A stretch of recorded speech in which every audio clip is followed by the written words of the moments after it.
Now this accounts for the otherwise unreasonable fact of the existence of poets. Poets are those who share these popular sentiments, but can so express them that they prove themselves the strange and delicate things that they really are. Poets draw out the shy refinement of the rabble. Where the common man covers the queerest emotions by saying "rum little kid," Victor Hugo will write "L'art d'être grand père." Where the stockbroker will only say abruptly, "Evening's closing in now," Mr. Yeats will write "Into the Twilight." Where the navvy can only mutter something about pluck and being "precious game," Homer will show you the hero in rags in his own hall defying the princes at their banquet. The poets carry the popular sentiments to a keener and more splendid pitch. But let it always be remembered that it is the popular sentiments that they are carrying. No man ever wrote any good poetry to show that childhood was shocking, or that twilight was gay and farcical, or that a man was contemptible because he had crossed his single sword with three. The people who maintain this are the professors or the prigs. The poets are those who rise above the people by understanding them. Of course, most of the poets wrote in prose, Rabelais, for instance, and Dickens. The prigs rise above the people by refusing to understand them, by saying that all their dim, strange preferences are prejudices and superstitions. The prigs make the people feel stupid. The poets make the people feel wiser than they could have imagined that they were. There are many weird elements in this situation. The oddest of all, perhaps, is the fate of the two factors in practical politics. The poets who embrace and admire the people are often pelted with stones and crucified. The prigs who despise the people are often loaded with lands and crowned. In the House of Commons, for instance, there are quite a number of prigs, but comparatively few poets. There are no people there at all. By poets, as I have said, I do not mean people who write poetry, or indeed people who write anything. I mean such people as, having culture and imagination, use them to understand and share the feelings of their fellows, as against those who use them to rise to what they call a higher plane. Crudely, the poet differs from the mob by his sensibility.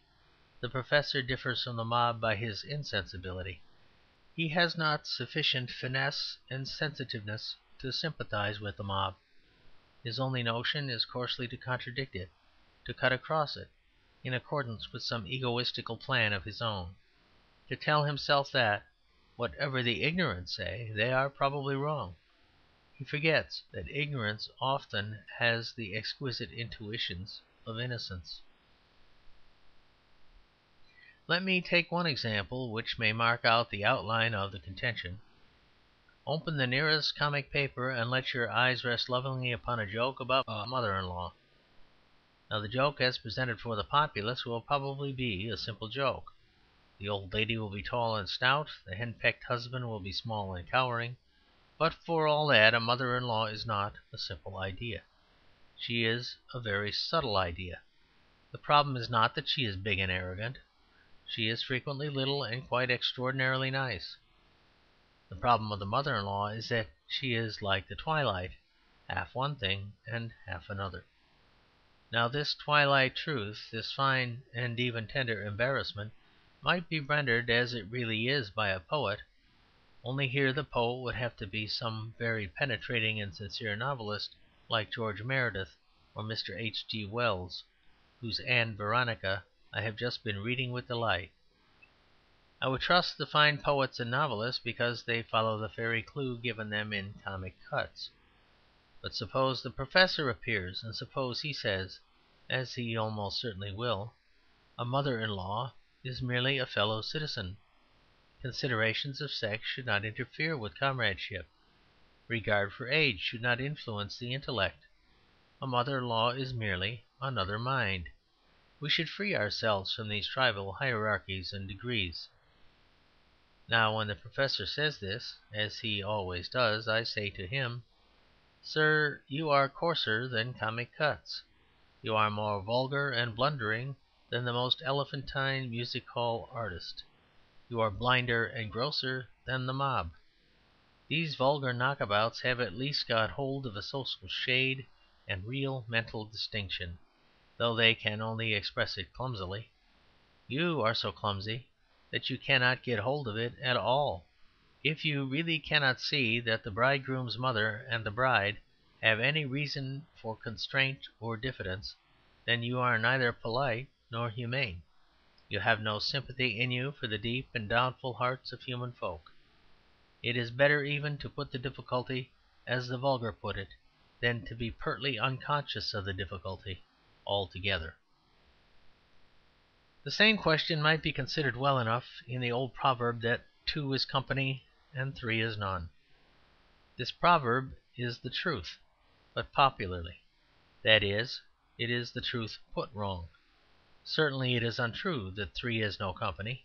Three is splendid company. Three is the ideal number for pure comradeship, as in the Three Musketeers. But if you reject the proverb altogether, if you say that two and three are the same sort of company, if you cannot see that there is a wider abyss between two and three than between 3 and 3,000,000, then I regret to inform you that you belong to the third class of human beings, that you shall have no company either of two or three, but shall be alone in a howling desert till you die. The Steward of the Chiltern Hundreds. The other day, on a stray spur of the Chiltern Hills, I climbed up upon one of those high, abrupt, windy churchyards from which the dead seem to look down upon all the living. It was a mountain of ghosts, as Olympus was a mountain of gods. In that church lay the bones of great Puritan lords of a time when most of the power of England was Puritan, even of the Established Church.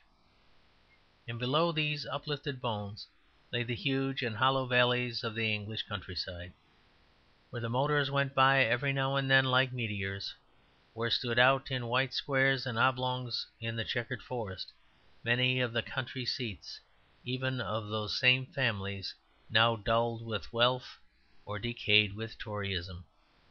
And looking over that deep green prospect on that luminous yellow evening, a lovely and austere thought came into my mind, a thought as beautiful as the green wood and as grave as the tombs. The thought was this: that I should like to go into Parliament, quarrel with my party, accept the stewardship of the Chiltern Hundreds, and then refuse to give it up. We are so proud in England of our crazy constitutional anomalies that I fancy that very few readers indeed will need to be told about the Steward of the Chiltern Hundreds. But in case there should be here or there one happy man who has never heard of such twisted tomfooleries, I will rapidly remind you what this legal fiction is. As it is quite voluntary, sometimes even an eager affair, to get into Parliament, you would naturally suppose it would also be a voluntary matter to get out again.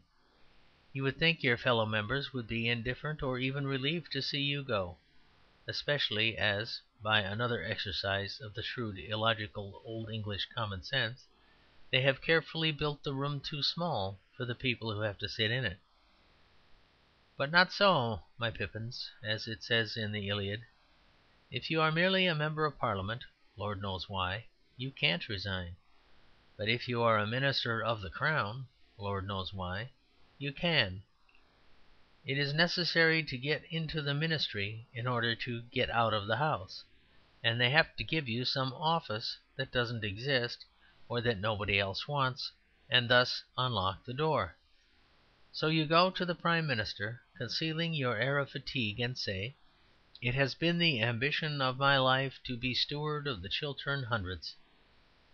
The Prime Minister then replies, "I can imagine no man more fitted both morally and mentally for that high office." He then gives it to you, and you hurriedly leave, reflecting how the republics of the Continent reel anarchically to and fro for lack of a little solid English directness and simplicity. Now the thought that struck me like a thunderbolt as I sat on the Chiltern slope was that I would like to get the Prime Minister to give me the Chiltern Hundreds, and then startle and disturb him by showing the utmost interest in my work. I should profess a general knowledge of my duties, but wish to be instructed in the details. I should ask to see the under steward and the under steward, and all